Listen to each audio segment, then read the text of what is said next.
à l'époque, il faut dire que j'étais parti en Chine en 2014 et j'ai des amis béninois qui étaient en Chine qui m'avaient invité en fait. Et quand j'étais là-bas, ils m'ont parlé de AliExpress, de Alibaba, de Taobao, des sites chinois en fait. Et quand je suis revenu en France à l'époque, j'ai lancé un groupe Facebook où je prenais les liens d'affiliation sur AliExpress et je postais dans le groupe Facebook.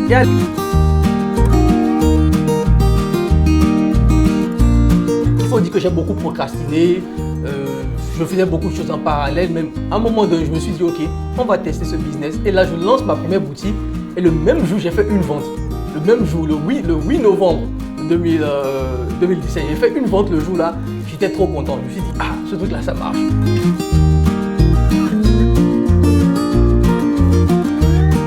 La première chose, c'est le mindset. C'est obligatoire. C'est le développement personnel, c'est de se dire qu'on est à une étape A, on veut aller à une étape B. Tu vois, et c'est tout le processus qui permet d'amener à cette étape B qui est le plus important. Pour moi, il faut comprendre que la personne que tu veux devenir et la personne que tu es actuellement sont constamment en conflit. Tu vois, parce qu'on veut rester dans notre zone de confort et on aspire quand même à aller vers une autre destination, tu vois.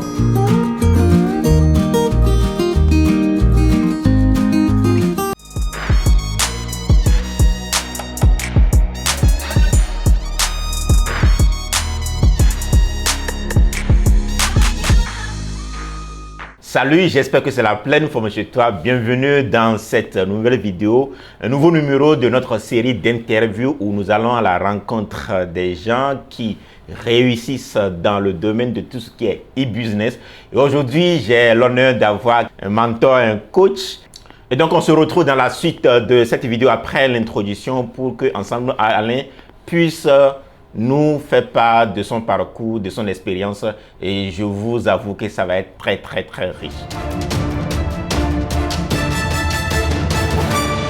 Bon retour à toi dans cette vidéo et si toi tu es ici pour la première fois, mon nom c'est Alphonse Afo de Exploit Motivation. Ici nous parlons de la motivation, nous parlons de l'entrepreneuriat et puisque moi-même je tire la plupart de mes revenus sur Internet et que nous sommes dans un monde de plus en plus interconnecté, nous parlons de comment il est également possible pour toi de commencer par monétiser le temps que tu passes sur Internet ou du moins si tu t'y trouves déjà comment optimiser tes résultats. Tout ce dont tu as besoin de faire, premièrement, regarde dans la description, j'ai préparé une formation de plus d'une heure qui te montre les 3 meilleures stratégies de nos jours, les plus gardées qui permettent à ceux qui excellent en ligne de le faire de plus en plus. Et surtout, n'hésite pas à t'abonner à cette chaîne et active la cloche de notification pour être tenu au courant de nos prochaines parutions ou entretiens pratiques comme celles-ci qui vont te mettre sur le chemin de l'indépendance financière lorsqu'il va être question de gagner sa vie sur Internet. Alain Semevo est avec nous aujourd'hui. Alain, bonjour. Bonjour Alphonse. C'est un plaisir pour moi de t'avoir. Et habituellement, quand j'ai déjà les éléments à mes côtés, je leur laisse le soin de se présenter à nos internautes. Ok, parfait. Bonjour les amis, c'est Alain Semevo. Je suis entrepreneur e-commerce principalement, mais j'ai aussi d'autres business à côté. Je suis béninois, je suis né, j'ai grandi ici jusqu'à l'âge de 20 ans et après je suis allé en France continuer mes études en informatique. Et c'est pendant mes études en informatique que je suis tombé par hasard sur le monde du business en ligne et j'ai vu qu'il était possible de gagner de l'argent en ligne. Après ça, j'ai testé énormément de business, marketing de réseau, marketing d'affiliation, trading. Tout ça n'a pas marché pour moi et finalement, je me suis lancé dans le monde du e-commerce, mais je pense qu'on va revenir en détail sur tous ces aspects-là. Oui. Je me suis lancé dans le monde du e-commerce et c'est à partir de 2019 que les résultats ont commencé à venir et aujourd'hui, on a généré plus d'1 million d'euros de chiffre d'affaires avec mes boutiques personnelles et j'accompagne aujourd'hui plus d'une centaine de personnes à aussi générer des milliers d'euros ou des millions d'euros en ligne grâce au e-commerce. Alain, avant qu'on ne revienne sur ton parcours, oui, je voudrais que tu essaies d'expliquer le concept de l'e-commerce, d'accord, la manière dont tu fais l'e-commerce. Voilà. Peut-être il y a des gens qui nous suivent peut-être pour la première fois et qui ne connaissent pas ce business model. Est-ce que tu peux revenir sur ça rapidement? Le dropshipping, c'est quoi? L'idée du dropshipping, c'est de vendre sans stock. C'est-à-dire que vous n'avez pas besoin d'avoir du stock chez vous. Vous avez un fournisseur qui va livrer directement le client. Donc, comment ça va se passer? Vous faites de la publicité ou même pas du trafic gratuit. Les gens viennent sur votre boutique, ils achètent chez vous et derrière, vous envoyez les commandes à votre fournisseur et le fournisseur envoie le produit au client final. Donc, vous jouez un peu le rôle d'intermédiaire. Dans la loi française, récemment, ils ont parlé de facilitateur. Donc, vous jouez le rôle de facilitateur. C'est le terme aujourd'hui que depuis de juillet 2017, ils ont essayé de clarifier un peu ce domaine du dropshipping. Donc, voilà. Donc, ça n'a rien d'illégal. Non, ça n'a rien d'illégal, non, parce qu'effectivement, beaucoup de gens pensent que c'est illégal. Surtout quand on est de l'autre côté de l'Afrique. Oui, de l'Afrique, ouais. Beaucoup de gens, cet aspect un peu illégal, non, c'est pas illégal parce que c'est un business que beaucoup de gens font, même dans la vie réelle. Hein. Exactement. Regarde par exemple dans le marché boursier, les gens vont acheter des récoltes qui ne sont même pas encore produites. C'est-à-dire que l'agriculteur n'a pas encore fait le maïs, mais on achète déjà. Et on attend que le gars, quand il l'aura fini, va le livrer. Tu vois, donc, moi, j'ai travaillé à la Bourse de Paris. Ce système, bon, on n'appelle pas ça dropshipping, mais ce système existe déjà où vous achetez quelque part, où on n'a même pas de stock et on attend que ça soit fait et on vous l'envoie. Vous servez d'intermédiaire en d'autres termes. Voilà. Moi, lors de mes séminaires, par exemple, j'ai des jeunes dames qui viennent à mes séminaires et qui, par exemple, quand je prends le marché de Tokwa qui est là, voilà, elle peut aller au marché, prendre son téléphone, prendre la photo de quelques produits d'épargne et autres qu'elle met dans son WhatsApp, dans sa story, que ce soit sur Facebook ou WhatsApp. Et il y en a qui demandent le prix de ce produit. Et c'est quand les gens lui envoient le prix ou bien quand quelqu'un est prêt à acheter, elle s'assure que cette personne veut l'acheter, qu'elle court au marché pour acheter le produit. Ou bien elle a déjà pris l'argent et c'est maintenant elle va acheter le produit et elle met de côté ce qu'elle a gagné en termes de gage. Donc, c'est le concept du dropshipping en quelque sorte. Voilà. À partir du moment où vous le faites de façon professionnelle, de façon honnête, vous livrez vos clients et vous assurez le service après-vente. Vous êtes sûr que vous solutionnez quelque chose, vous ne pourrez qu'obtenir des résultats. Si tu dois résumer ton parcours jusqu'à là où je te parle, bon, c'est vrai qu'on aura à parler rapidement de tes accompagnements et des perspectives que tu as. Comment tu résumes ton parcours? Effectivement, comme je le disais, moi j'étais en train de faire mes études en France et je suis tombé dans le monde de business en ligne. J'ai testé pas mal de business en ligne à l'époque, que ce soit de marketing de réseau et je voyais que ce n'était pas forcément fait pour moi.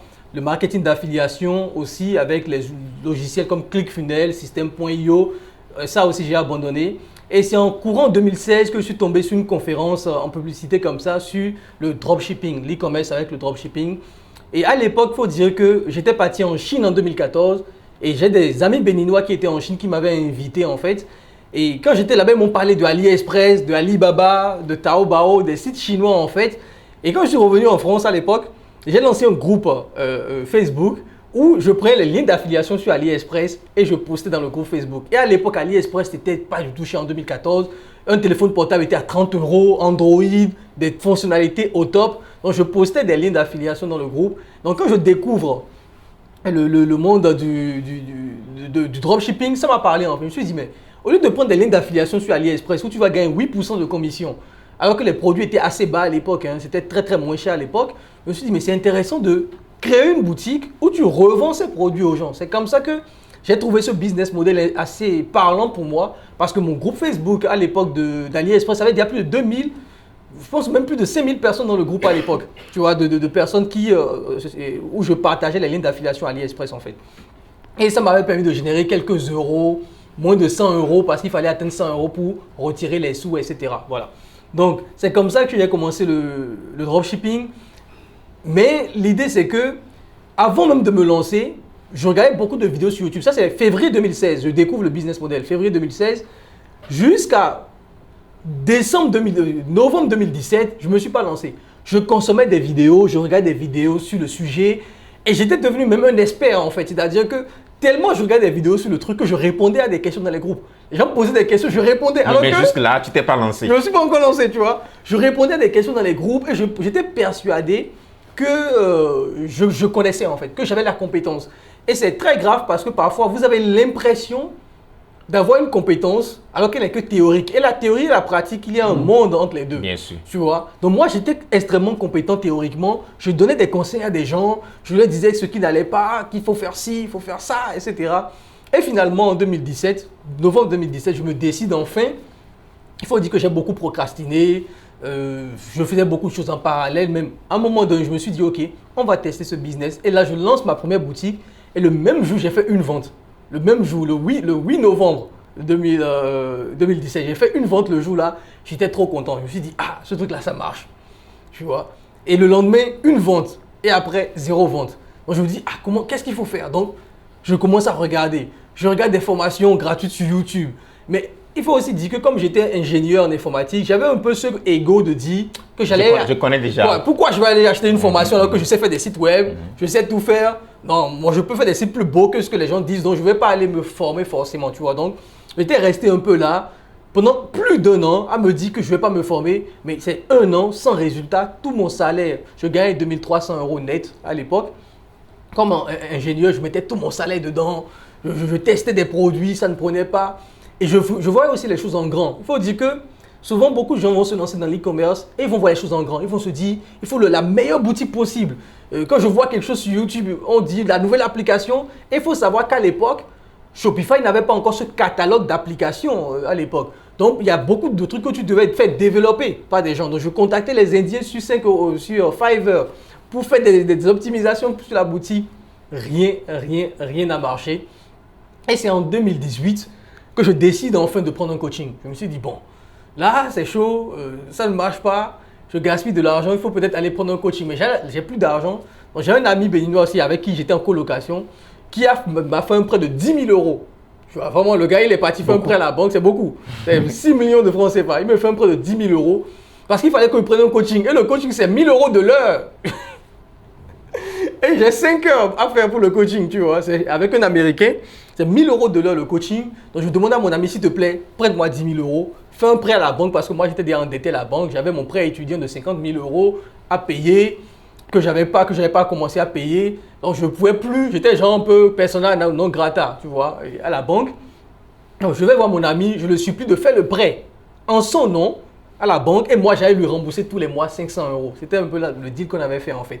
Et il a fait le prêt, m'a remis les sous. Donc, j'ai pris le coaching à l'époque chez Justin Sinner, il s'appelle.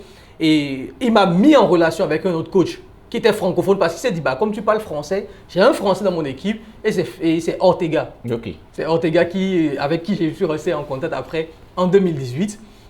Et on a commencé à travailler pendant 1 mois. Donc, il faut savoir que à chaque séance, c'est 1 heure et tu payes 1 000 $. 1 000 $, ça fait 4 500 €. Voilà. Donc, je me suis dit, OK, j'allais investir ces 4 500 €. Et après, les 5 000 € restants, j'allais investir en publicité Facebook pour faire tourner la machine. Donc, c'est comme ça que j'ai commencé avec Ortega. Et il faut savoir qu'à l'époque, quand il me parlait, non mais j'exécutais tout de suite parce que à chaque appel, c'est 1 000 $ que tu payes. Tu vois, donc tu ne peux pas te permettre de ne pas appliquer ce qu'il dit en fait. Donc, quand il m'appelait, j'appliquais. Il me disait même que j'étais son meilleur étudiant parce que j'appliquais tout ce qu'il me disait, mais les résultats prenaient du temps à venir. Et vous n'avez que 5 semaines de coaching. Et au bout de la dernière semaine de coaching, on a trouvé un produit winner ensemble. C'était un produit sur les lisseurs de cheveux pour femmes, là, les trucs de lisseurs de cheveux, les fers à lisser. Et on a commencé à vendre le produit. C'est là, en 1 semaine, on a fait 8 000 $ de chiffre d'affaires en 1 semaine. Je me suis dit, ah ouais, ce truc-là, ça marche. Mais qu'est-ce qui s'est passé après? C'est que le fournisseur me contacte pour me dire que le produit ne va pas marcher aux États-Unis. Parce qu'on vendait principalement aux États-Unis à l'époque. Le produit ne va pas marcher aux États-Unis parce que le produit, c'est 220 volts. Et aux États-Unis, ils sont à 110 volts. Donc, ça ne marchera pas. Tu vois, donc, je te conseille d'arrêter le produit et de commencer à contacter les gens pour les remboursements parce que ça va être chaud. Malgré que ça marchait. Malgré ça, donc, le truc marchait, je faisais des ventes, mais il faut couper le produit. Tu vois, non, mais ça m'a fait mal. Ça me faisait mal. Je dis, attends, mais j'ai galéré, j'ai prêté de l'argent. Là, je commençais à gagner de l'argent. On me dit de tout arrêter et de commencer à rembourser. Donc, j'ai arrêté les publicités. J'ai contacté les clients. Certains clients ont accepté, certains clients ont demandé de se faire rembourser. Donc, j'ai remboursé les clients. Et heureusement qu'à l'époque, Stripe, PayPal n'étaient pas si durs en 2018. Ils n'étaient pas encore très, très durs à l'époque. Donc, bon, j'ai fait des remboursements. J'ai aussi fait des remboursements par virement bancaire pour éviter justement d'avoir un taux élevé de remboursement, un pourcentage élevé de remboursement et via PayPal ou via Stripe. Bon, ça a été le premier succès qui s'est soldé tout de suite par un échec en fait, tu vois. Donc, après ça, pendant encore 1 an, je suis resté là à tester, mais j'étais plus trop motivé, tu vois. Je testais un produit par là, mais après, je laissais un peu tomber. Ça ne me motivait plus trop. Jusqu'en 2019, où j'ai décidé en fait de faire un break. Donc, j'ai arrêté le dropshipping pendant quelques mois. En temps, j'avais laissé aussi mon boulot. Il y a plein de choses qui s'est passé en temps, j'avais laissé mon boulot. Je voulais faire l'entrepreneur parce que je regardais les vidéos de motivation. Les gens disaient que si tu veux être entrepreneur, tu laisses tout, tu vois. Tu laisses tout tomber, tu te focalises à 100%. Donc, je laisse tomber mon boulot. Je me suis dit, bon, là, je vais faire l'entrepreneur, tout ça. Et bon, je me suis dit, bon, il faut quand même, tu vois, réécrire le CV. Tu vois, je m'étais même promis, plus jamais je n'écris un CV. Et là, je me rends compte en 2019 que, bon, mon frère, faut laisser tout ça, faut rappeler les gars, pour reprendre un boulot. Donc, je réécris un CV. J'ai l'honneur de vous solliciter de votre bienveillance, tout ça. Mais bon, tu es en informatique, tu trouves un boulot rapidement. Tu vois, sincèrement, au bout d'une semaine déjà, j'avais trouvé un deuxième boulot. Et c'était même à la Bourse de Paris que j'ai trouvé le boulot. Ça, c'était en mai 2019.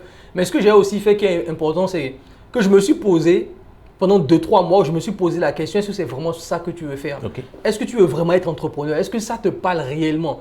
Parce que l'idée aussi, c'est... J'ai parlé avec un ami, en fait, qui avait fait un prêt de 100 000 euros pour aller aux États-Unis, à Harvard.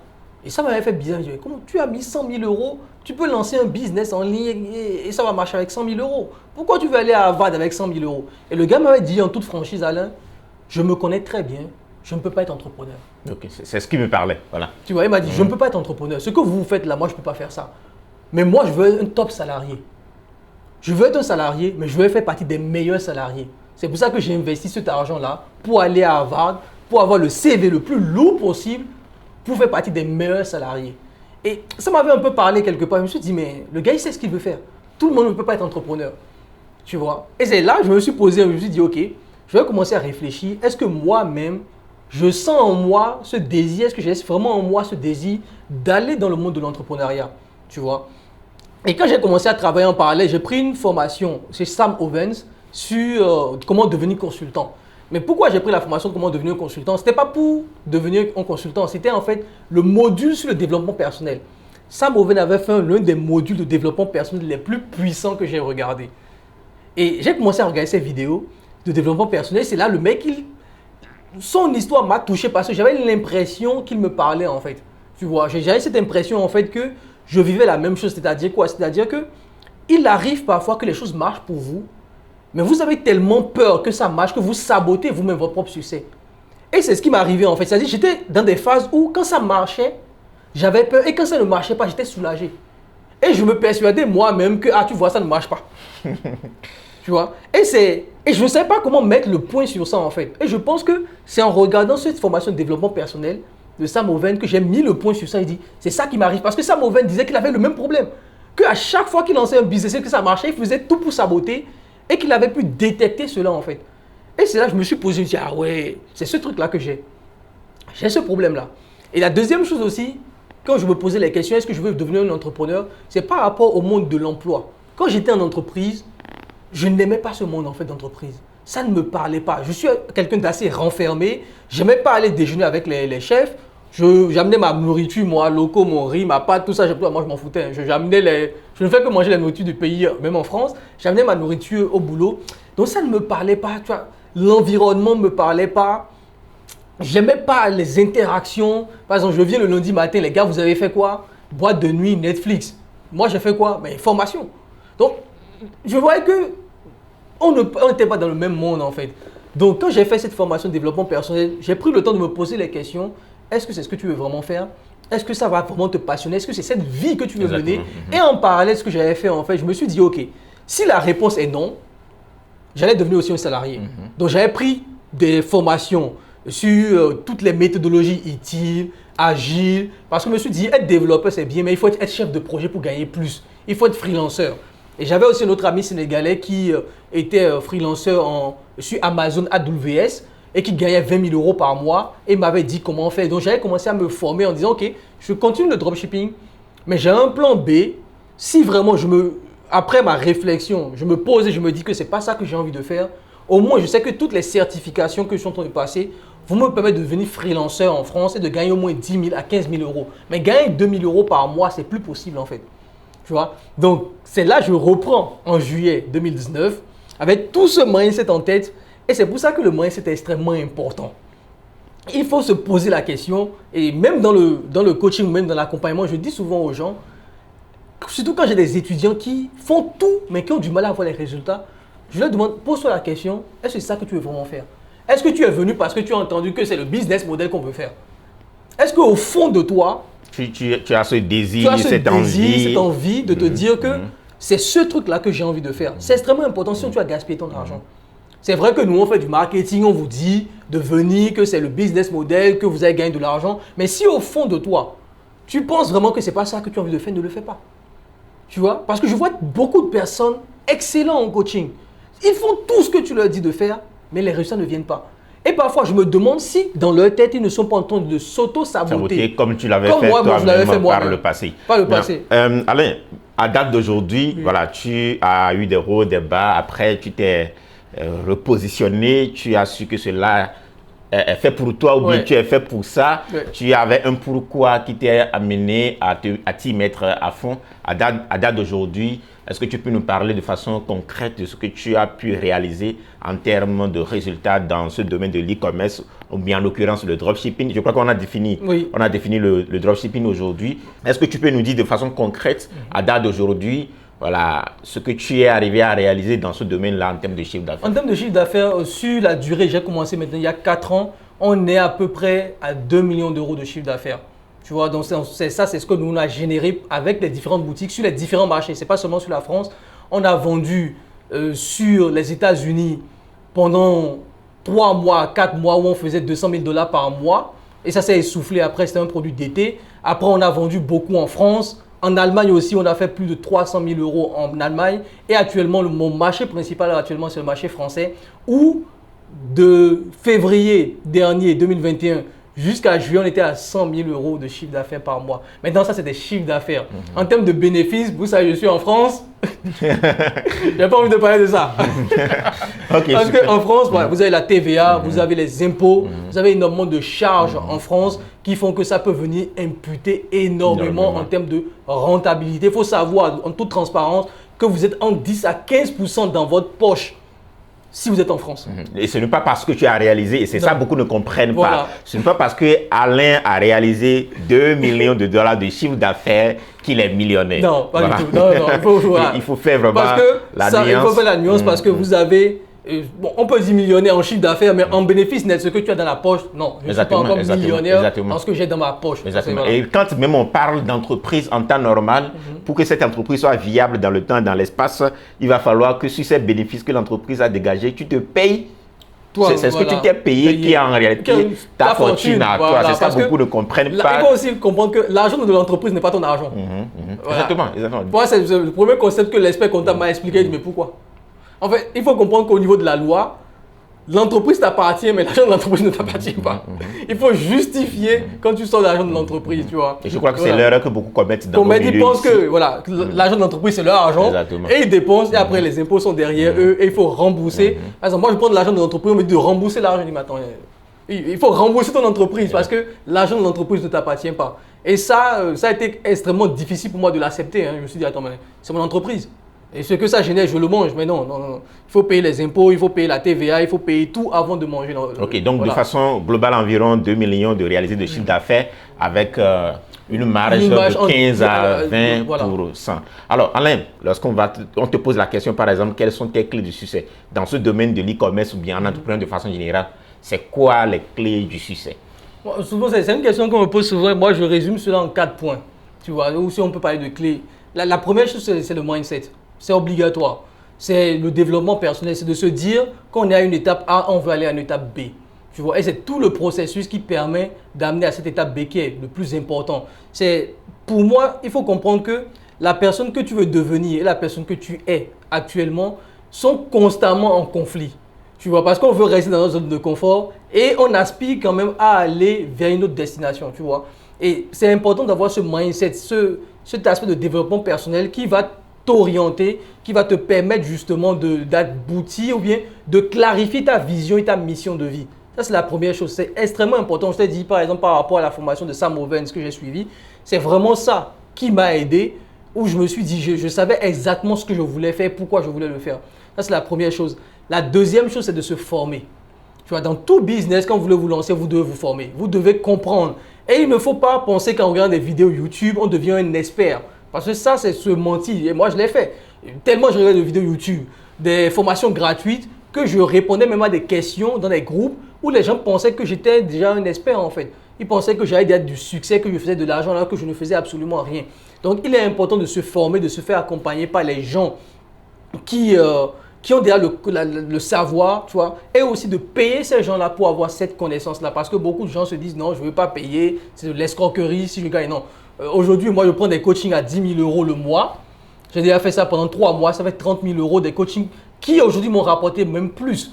Tu vois, de la même manière, j'ai pris des coachings, même pas des coachings, des conseils chez des amis entrepreneurs qui m'ont ramené de près de 200 000 € en un mois. Donc, c'est extrêmement important de se former et de comprendre que la formation est continue. Ce n'est pas je me forme maintenant et après je laisse tomber.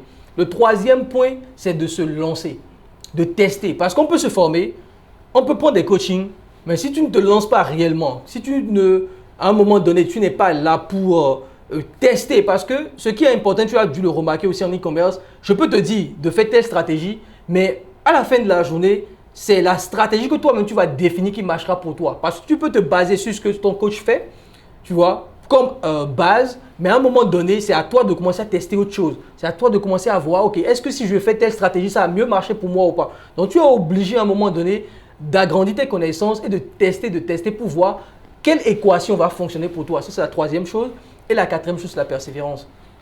La constante dans le temps. Tous les business, même en e-commerce, par exemple, actuellement, nous, on a coupé nos publicités. Il n'y a aucune boutique qui tourne actuellement. Et on est en train de relancer ça cette semaine. Parce qu'on a coupé nos publicités depuis le mois de juillet. Pendant 6 mois, sur ma boutique principale. Parce que c'est un produit qui marche de février à juillet. Okay. Je le sais. D'accord. Donc, je suis obligé de maximiser tout entre février et juillet, tu vois. Et pendant les 6 autres mois, je vais tester les produits d'été sur ma boutique d'été, etc. Donc, il ne faut pas abandonner parce que l'e-commerce, c'est sinusoïdal, tu vois. Il y a des bons mois, des mauvais mois. Il y a des fois où vous avez des problèmes. Donc, il faut persévérer. Et pour moi, aujourd'hui, je n'ai plus le choix. Tu vois, je sais que c'est le métier que je veux faire. Ça me passionne. Ça me fait kiffer. Je vois les clients. Ma boutique principale, on a des gens qui disent que nos produits les ont aidés à guérir le cancer, quoi. Tu vois, alors que même moi, je n'y croyais pas aux produits. Tu vois. Même moi, c'est dans la niche du yoga, de la spiritualité. Et on a reçu des commentaires où des gens disent oui, grâce à ça, j'ai mon cancer. Je dis ah ouais. Et toi-même, tu commences à croire en ton produit. Tu vois, j'ai commencé à croire au produit alors qu'au début, je m'en foutais de ce produit-là. Tu vois. Okay. Et c'est justement pour ça que je me suis vraiment mis sur cette niche. Donc, la persévérance. Et voilà, pour moi, c'est les 4 clés. Voilà, peut-être que je ne l'ai pas dit à l'entame de cet entretien. Ce qui m'a permis de découvrir Alain, c'est sa chaîne YouTube.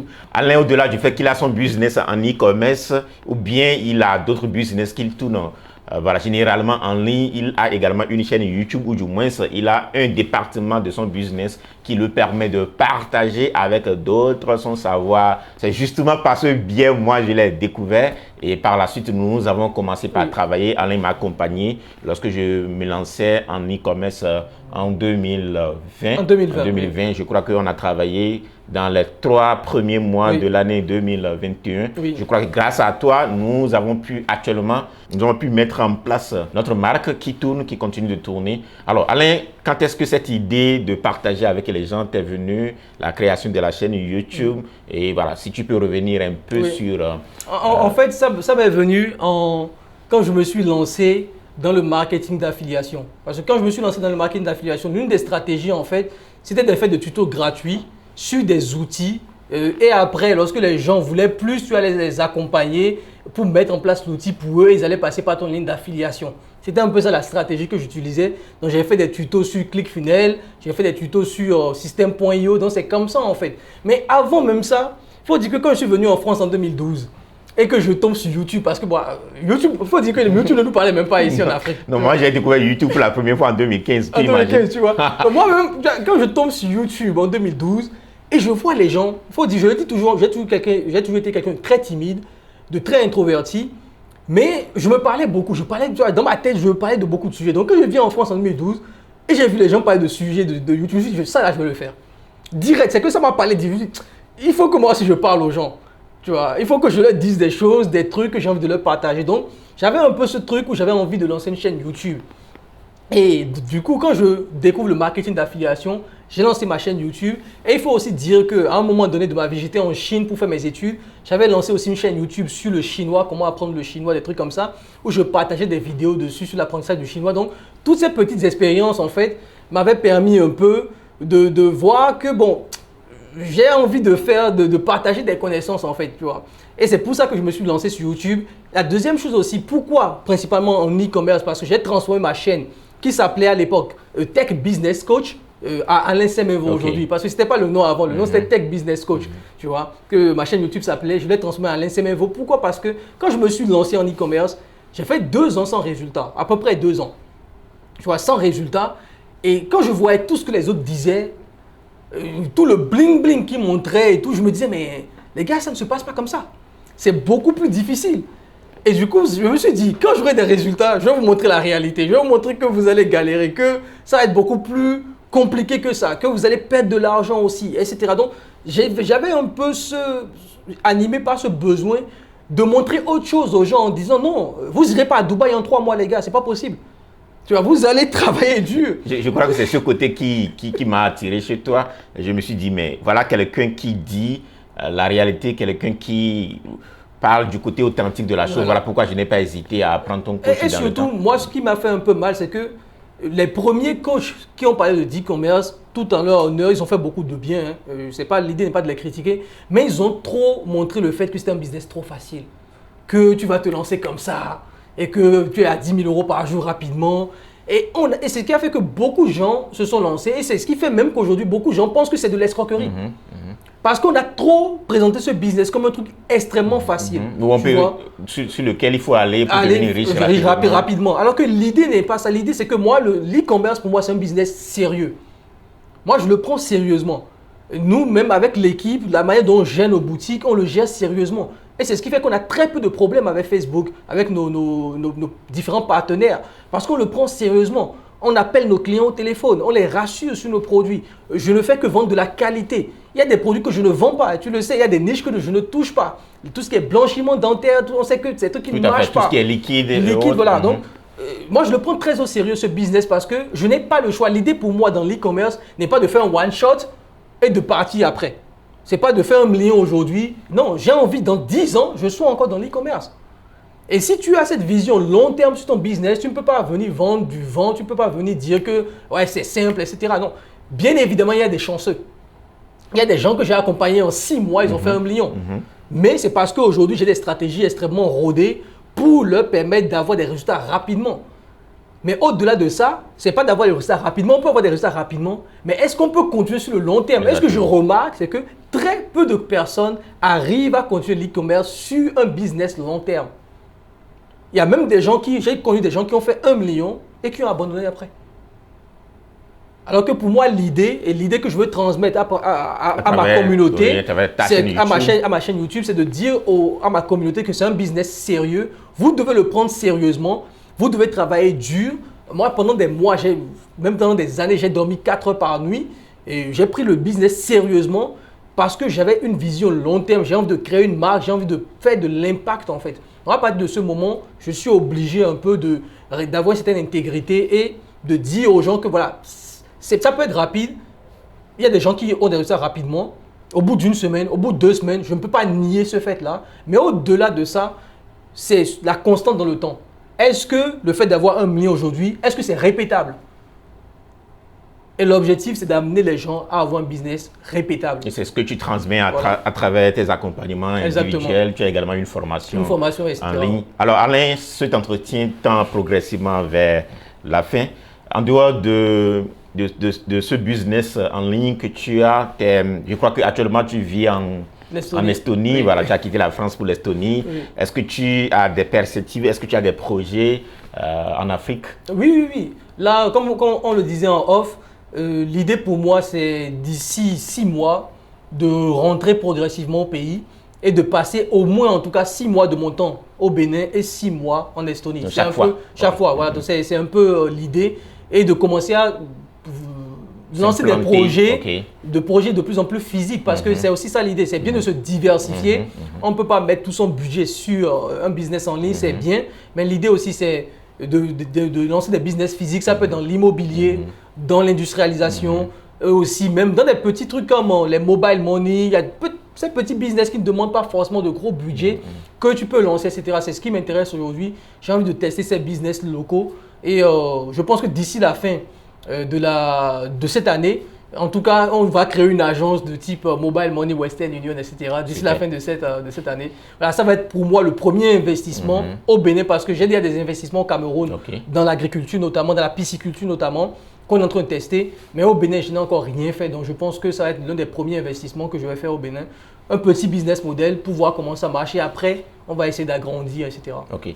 Alain, avant que tu ne donnes ton dernier mot, supposons un instant que tu devrais reprendre tout ce processus-là. Qu'est-ce que tu ferais autrement?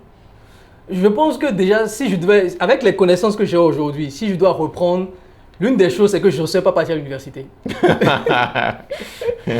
C'est vraiment, je suis très sérieux. Tu n'iras pas jusqu'à l'université. Imagine un instant, tu as découvert YouTube avec tous les sujets dont on parle aujourd'hui avant d'avoir le bac. Avant le bac, je pense que je ne serais pas parti à l'université parce que j'ai eu l'impression d'avoir gaspillé beaucoup de temps et d'argent. Parce qu'aujourd'hui, tout peut s'apprendre en ligne. Surtout si vous êtes dans une vision où vous pensez réellement que le monde du business en ligne est fait pour vous. Tu vois? Je ne dis pas que l'université n'est pas importante, elle est importante pour certaines personnes. Si vous voulez être médecin, etc., vous êtes obligé. Vous ne pouvez pas apprendre à opérer en ligne, ce n'est pas possible. Tu vois? Mais s'il était à refaire, moi je pense que l'une des premières choses, c'est que je ne serais pas allé à l'université, j'allais concentrer beaucoup plus de mon temps. La deuxième chose aussi, je serais passé à l'action plus rapidement. Parce que j'ai beaucoup procrastiné sur des choses, j'ai beaucoup perdu du temps. Moi, je me suis lancé dans le business en ligne à l'âge de 25 ans. Quelque part, je me dis que je vois d'autres personnes qui se lancent à 17 ans, à 18 ans, ça me fait plaisir parce qu'ils ont compris rapidement. Donc, j'allais beaucoup plus me lancer rapidement. Et la troisième chose, j'allais un peu plus persévérer parce que j'ai beaucoup abandonné. Beaucoup abandonné de business model. Et aujourd'hui, si c'était à refaire, j'allais le refaire 1000 fois. Surtout cet aspect de procrastiner, je le dis souvent à mes collaborateurs. Si on savait, lorsque moi j'ai commencé à travailler avec des gens dans le domaine en 2018, il n'y avait pas les difficultés qu'on a aujourd'hui avec Facebook et autres. En 2019, on serait peut-être lancé et on allait profiter des confinements qu'il y a eu en 2020. Beaucoup ont fait des millions. Voilà, donc du coup, je te rejoins sur ce plan-là. Chers internautes, nous sommes à la fin de cette interview et si on allait continuer, Alain a beaucoup à nous donner. J'espère qu'on aura d'autres occasions pour revenir sur d'autres aspects beaucoup plus pratiques et techniques, stratégiques, lorsque vous essayez de vous lancer en e-commerce. Alain, comme je l'ai dit, lui et moi, on travaille déjà, il y a déjà un peu plus d'un an. On a commencé à travailler en décembre 2020, il a des accompagnements, que ce soit individuels ou des formations en ligne. Si cela vous parle de vous lancer en e-commerce, il a également une formation gratuite à partir de laquelle vous pouvez déjà commencer par avoir les prémices de la chose. Nous allons mettre le lien dans la description. N'hésitez pas à aller visiter sa chaîne YouTube. Il propose pas mal de contenu. Ce n'est pas seulement lié à tout ce qui est e-business. Il parle de l'entrepreneuriat de façon générale, des faits divers et autres. En tout cas, c'est une école. Sa chaîne YouTube est une école. À chaque fois que je vois qu'il publie une nouvelle vidéo, moi, je vais regarder. Comme il a dit, nous devons rester dans ce processus d'apprentissage perpétuel. Et comme vous l'aurez constaté, quelle que soit la nature du business dans lequel vous vous investissez, tout ce qu'on a reçu dans cette série d'interviews revient toujours sur ces points qui sont très importants. Voilà, le mindset, la proactivité, l'action et surtout la persévérance et la constance. J'espère que cette vidéo ou cet entretien vous a parlé. Si tel est le cas, montrez-le nous en likant, en la partageant dans des groupes WhatsApp et Facebook et surtout mettez en commentaire toutes les questions qui vous viennent en tête sur lesquelles vous souhaitez que nous revenions pour d'autres vidéos. Et surtout, on continue d'explorer l'impossible. Alain, quel est ton mot de fin à l'endroit de nos internautes? Merci beaucoup. Donc, ce que j'ai à vous dire, les amis, peu importe le business dans lequel vous devez vous lancer, vous devez comprendre qu'il faut persévérer. C'est extrêmement important pour moi de remettre l'accent sur la persévérance. Il n'y a rien sans la persévérance. Et si vous suivez aussi les aventures d'Alphonse sur cette chaîne, vous connaissez déjà son histoire. Vous savez comment il a persévéré dans ses business, donc n'hésitez pas à persévérer. Choisissez un domaine, formez-vous et persévérez. Et si vous avez envie de suivre ce que je fais, vous avez les liens dans la description de sa vidéo. Vous pouvez voir ma chaîne, voir ce qu'on propose. Et si on peut vous aider, n'hésitez pas. On sera toujours là pour vous accompagner. Merci beaucoup. Alain, ça a été un plaisir. J'espère qu'on aura d'autres occasions. Merci beaucoup. Thank you. Et surtout, on continue d'explorer l'impossible. Thank you. Ciao.